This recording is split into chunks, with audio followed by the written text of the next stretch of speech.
बजाते हुए। तब नारद जी कहते भैया अब तूने नारद से पंगा ले लिया, अब तूने नारद से, आपको हमने बताया कि नारद जिसकी बात कभी रद्द ना हो। महाराज नारद की क्या विशेषता है? सभी पंडाल में ही आ रहे हैं, टेंशन मत करो। बोले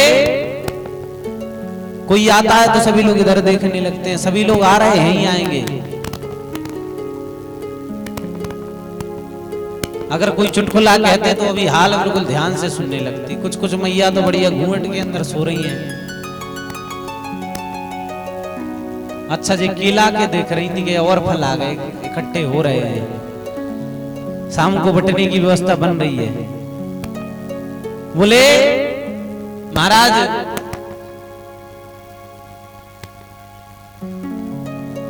जब अब क्या होता है? बोले नारद जी कहते हैं हमने बताया कि नारद का हाल क्या है। नारद जहां पर झगड़ा ना हो वहां पर झगड़ा करवा दे, और जहां पर झगड़ा चल रहा हो वहां पर शांति करवा दे, ऐसे नारद जी है। नारद जी ने बोला अब तूने गलत जगह पंगा ले लिया है। बोले हे हिरण्याक्ष हम लड़ तो तुझसे नहीं सकते, लेकिन तो तेरे पास लड़ने वाला अवश्य भेज देंगे, तू टेंशन मत कर, तू पहुंच जा, तुझे लड़ने वाले अपने आप ही मिल जाएगा। तो एक क्रोध में कोई लड़ने वाला नहीं मिला, तो उसने क्या किया कि पृथ्वी को ले जा करके रसातल में ले गया, पाताल लोक में रसातल में जाकर के इसने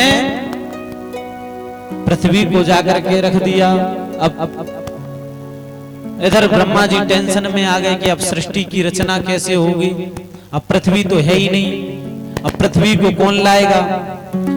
तो सोचते सोचते ब्रह्मा जी को अचानक से छींक आ गई, और छींक आई तो एक बराह का बच्चा उत्पन्न हो गया।